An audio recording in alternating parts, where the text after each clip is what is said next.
Olá, seja muito bem-vindo ao podcast Fato Jurídico. E hoje nós estamos aqui com a debatedora a doutora Dalila Correia.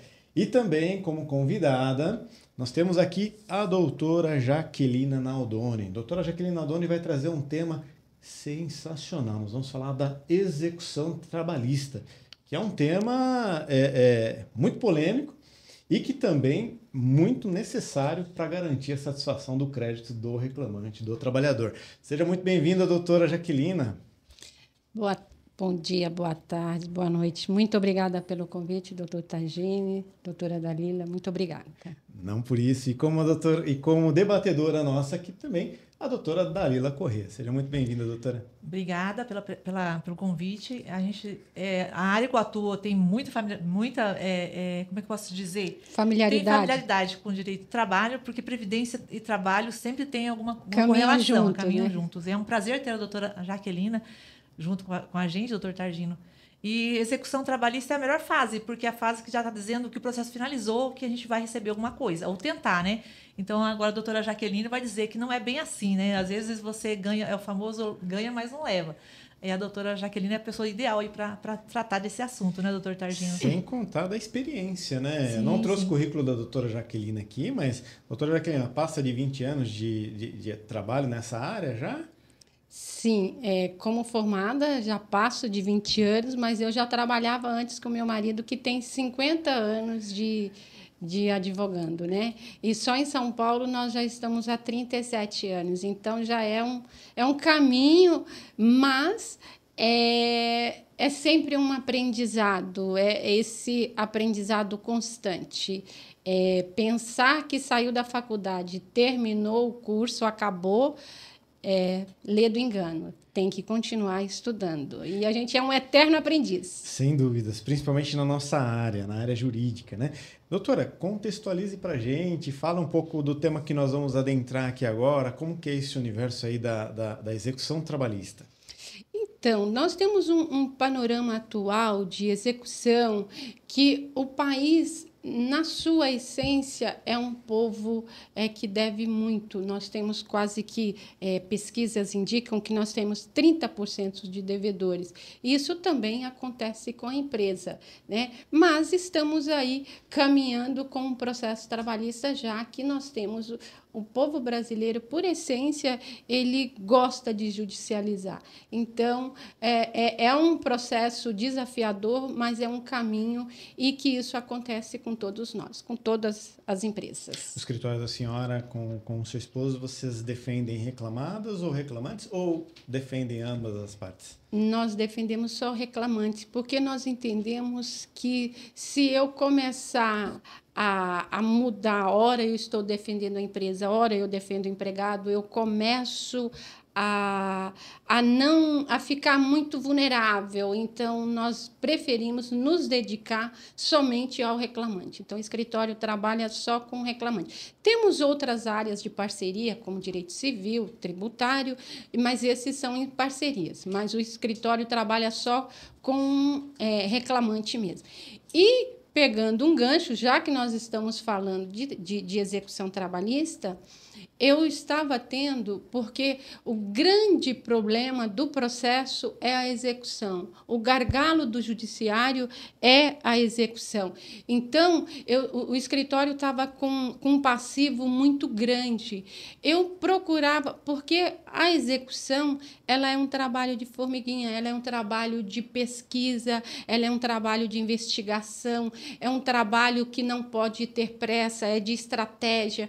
Então, eu procurei colegas para fazer parceria, não consegui. Aí, agora, eu estou me especializando em execução trabalhista.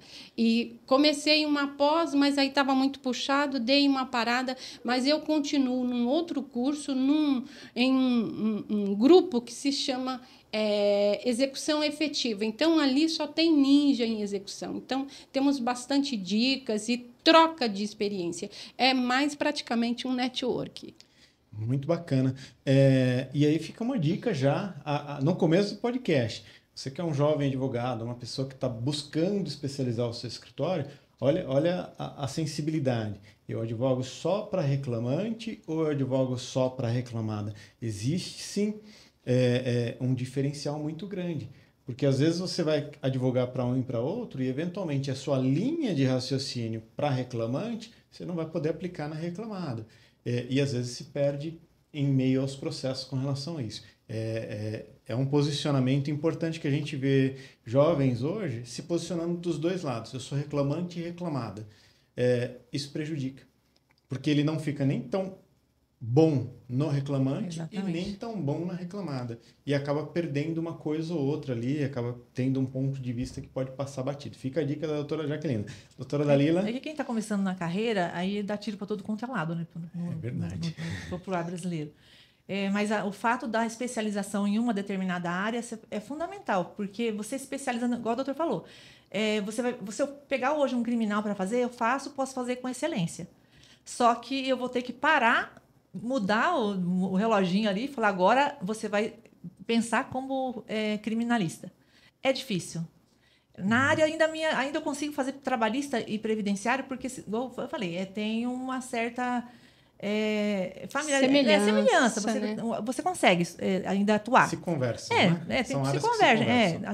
Mais ou menos isso. Mas a questão de ter um parceiro que milita naquela área, no escritório, hoje a tendência né, a parceria. Inclusive, eu estou tentando fazer parcerias agora com outras áreas, porque meu nicho eu quero focar mais em previdência. E a doutora Jaquelina já foca e também já está fazendo dessa forma. Vamos seguir os mais experientes, né, doutor Targino? Sem dúvida. Aí eu queria ver com a doutora Jaquelina, que também eu tenho problema também em questão de execução.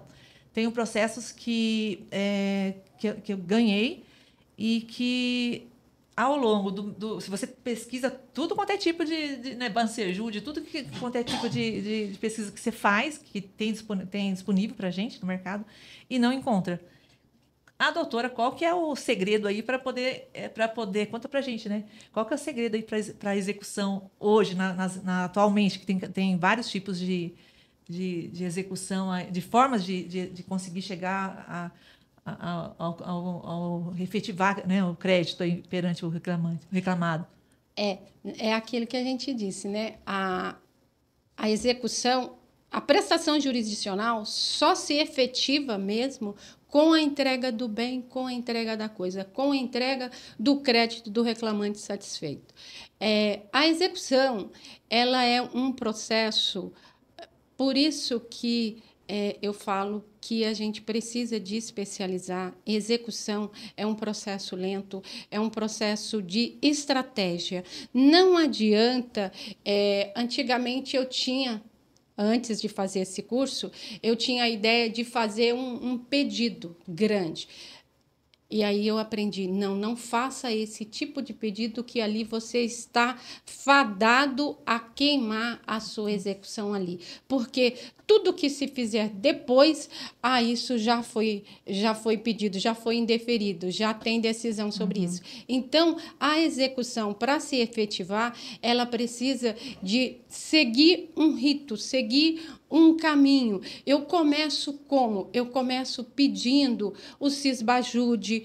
No Cisbajude, agora, nós temos uma modalidade, doutora Dalila, que se chama teimosinha. Eu ouvi isso. Né? Então, e a teimosinha, ela ajuda um pouco, mas não é tanto, não é o nosso salvador da pátria, não. Então, a gente podemos pedir essa teimosinha.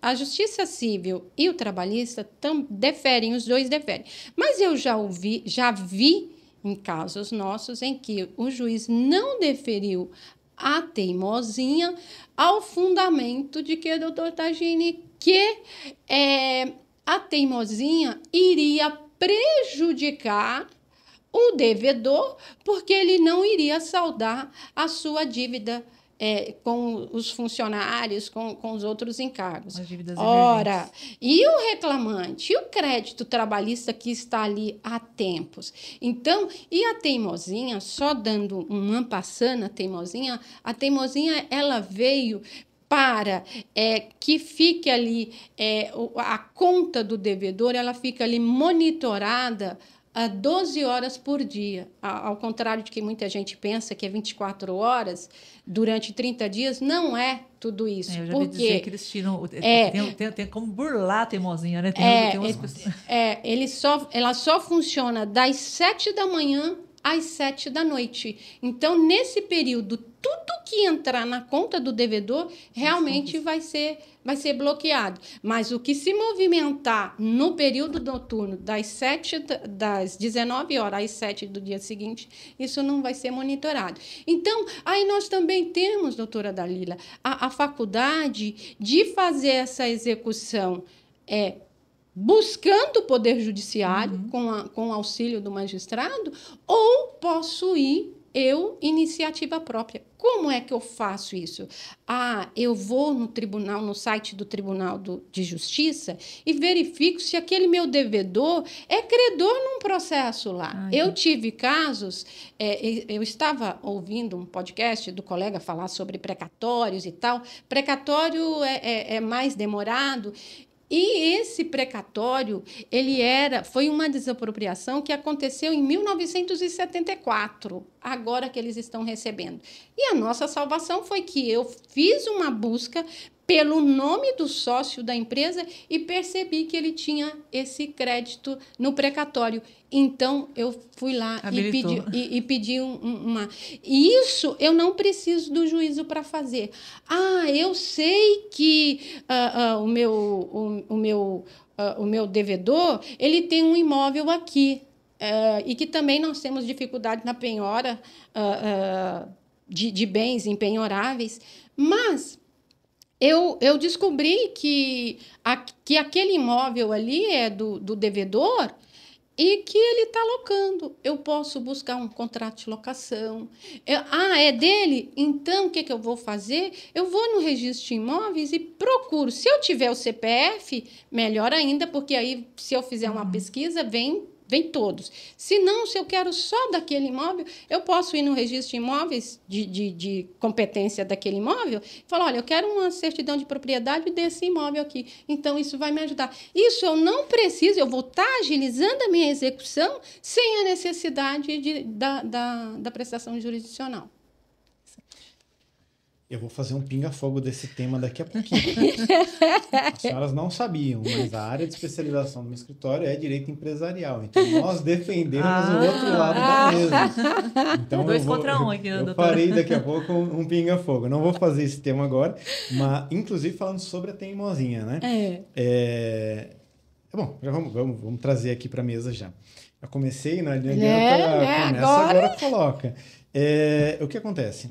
É sensacional para a execução trabalhista, né? Uma ferramenta, um instrumento que ela realmente busca a satisfação do crédito, resolve o problema, bloqueia todas as contas onde o sócio e onde a empresa participa. Então, se o sócio tem outras sociedades, acaba atingindo até outras empresas eventualmente. Só que eu queria entender um ponto. Qual é o seu ponto de vista real como advogada de reclamantes, né? Em contrapartida, estando na mesa com um advogado que defende as empresas aqui. Não causa uma insegurança jurídica para a empresa? Vamos falar em nível empresarial, né? Uma empresa fazer um investimento, montar uma empresa sabendo que a qualquer momento ele pode sofrer uma ação trabalhista e, evidentemente, a gente sabe que empresas sérias vão cumprir os acordos e vão pagar as condenações, né?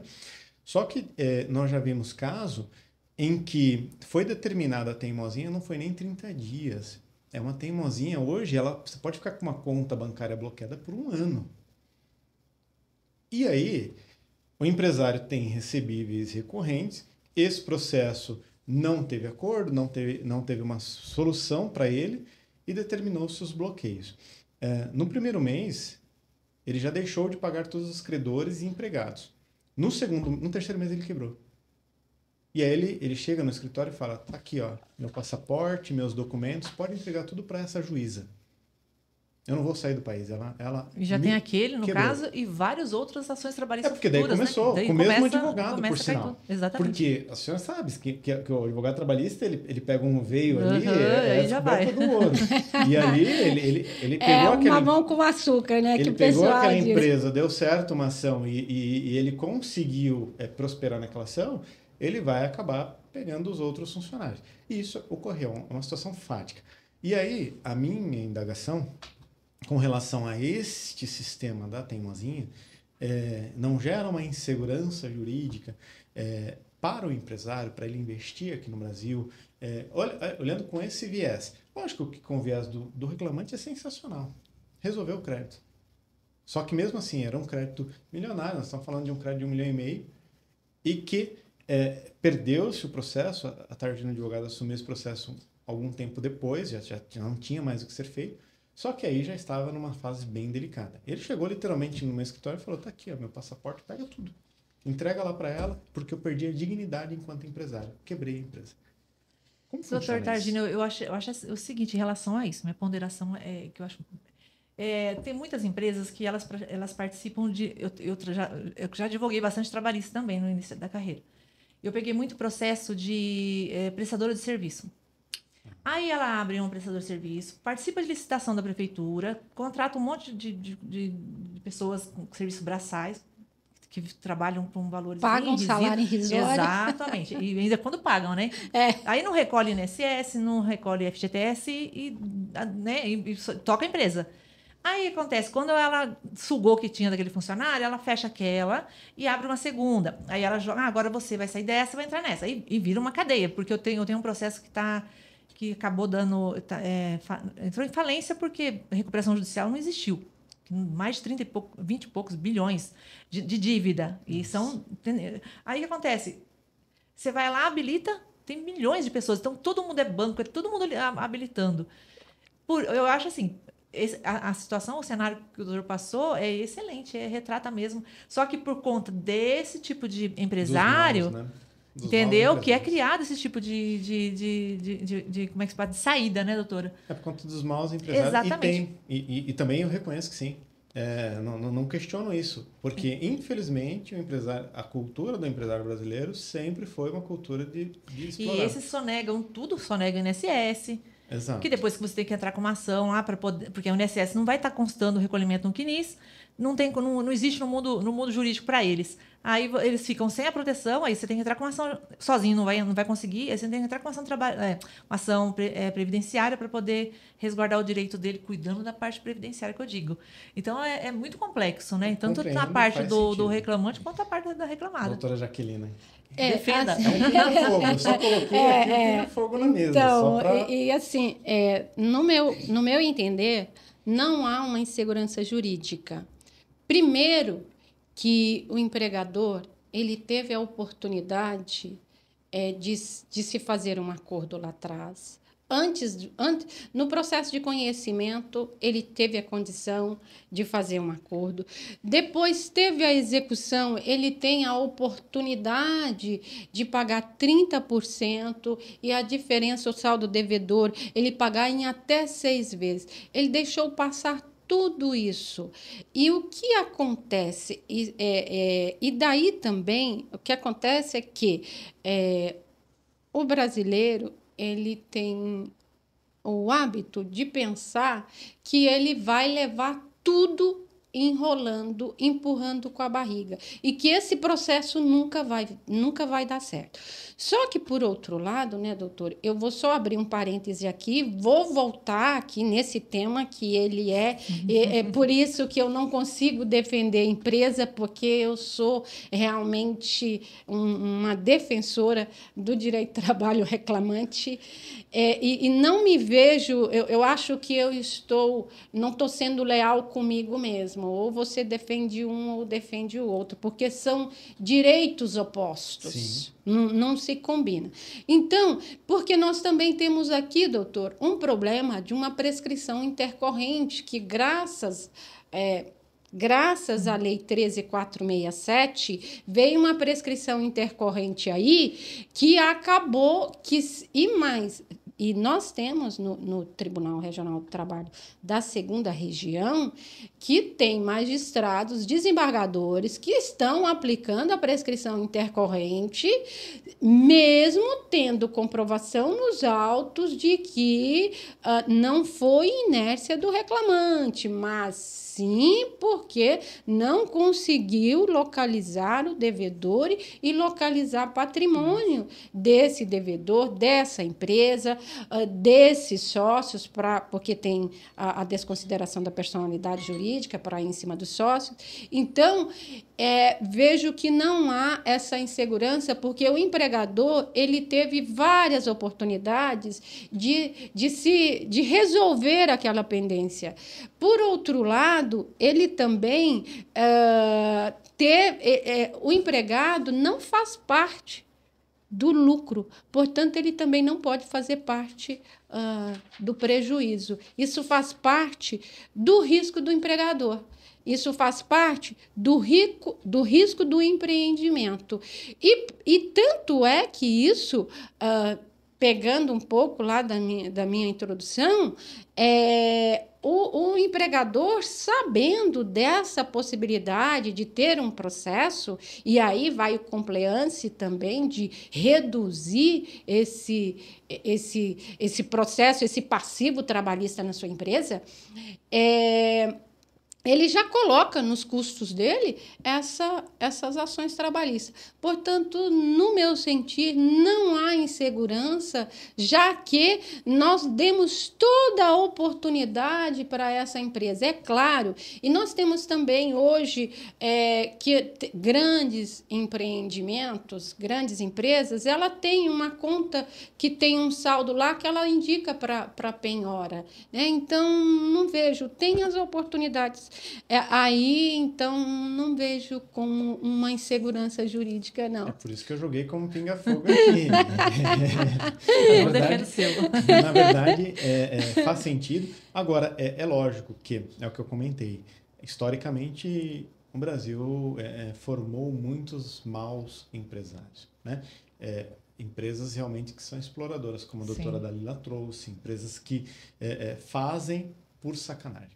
Então, isso tem, de fato. As empresas sérias, as empresas com compliance, as empresas mesmo pequenas, que tocam o assunto de forma séria, elas não deixam chegar nesse ponto mesmo, isso é fato. Eventualmente, escorrega. Você começa a ver erros processuais e você escorrega ali e vê onde é que a empresa escorregou, né? Mas, de fato, eu coloquei como uma provocação para saber as respostas, os posicionamentos aqui, que é importante nós termos isso. Temos dicas aqui hoje valiosas da execução do trabalho. Nós já estamos chegando no nosso finalmente aqui. É muito rápido, né?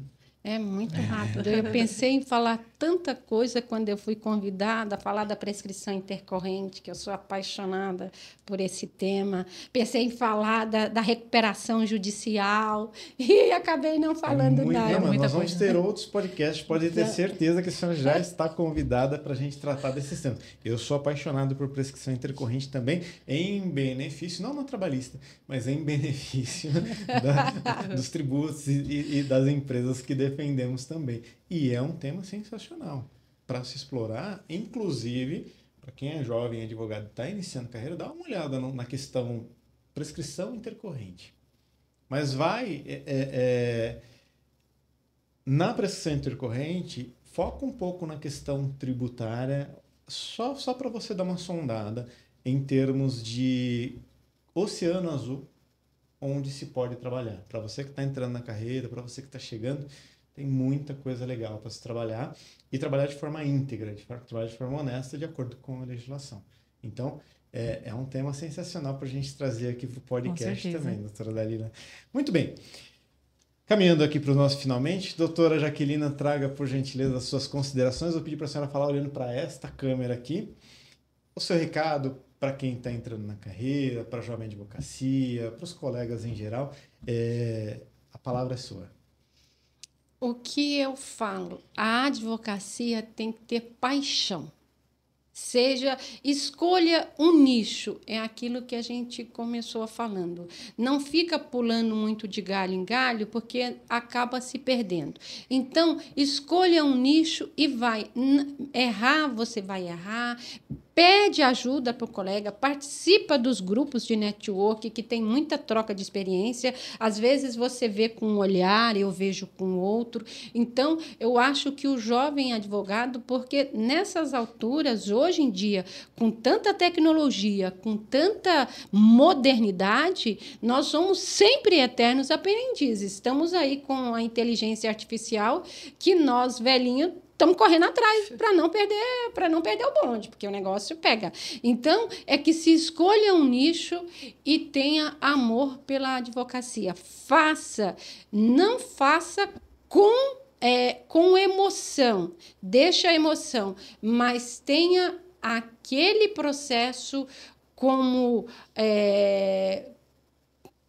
se fosse seu, mas não com o olhar para o lado pessoal, sem as emoções. Cuida dele com carinho, porque é aquilo que o doutor Targini disse, um cliente contente, ele traz vários. Por isso que quando a gente pega um nicho, vem um traz o outro e assim sucessivamente. Essas as minhas ponderações. Muito obrigado, doutora. Além de tudo que a doutora disse, vocês presenciaram aqui partes que são antagônicas, né, na advocacia, só que, sobretudo, para você que está chegando na profissão, respeito. Olha só, eu coloquei o meu posicionamento, a doutora coloca o posicionamento dela, e há um respeito pelo posicionamento dela, e entendo que ela também tem um respeito pelo meu posicionamento, mas são posicionamentos. A advocacia não pode ser inimiga. Isso é fundamental para você que está chegando, para você que vai sentar numa mesa de audiência, vai encontrar aquele advogado de cabelo branquinho, vai ficar com medo. Respeito. Isso nós estamos perdendo e não podemos perder na nossa profissão. Também estou deixando um recado aqui hoje. Doutora Dalila, as considerações finais. Mais um podcast bem interessante aí. E o tema também, direito trabalhista, e com a doutora Jaquelina, que é referência em direito do trabalho, né? O tema execução é um tema que vai estar presente em todos os processos que tem êxito, então não tem nem como você fugir dele, né? E obrigada pela presença, doutora Jaquelina, né? Doutor Targino aí, e é isso aí. Maravilha. E nós agradecemos você que nos acompanha, continue nos acompanhando, indiquem o Fato Jurídico. Nós não vamos parar com os podcasts, pelo contrário, vai aumentar cada vez mais e com pessoas muito especiais. Os nossos convidados, graças a Deus, têm sido convidados sensacionais que sempre agregam. Quero agradecer a doutora Jaquelina pela participação, doutora Dalila, que é a nossa debatedora oficial aqui. Um grande abraço a todos, fiquem com Deus e até a próxima. Até a próxima.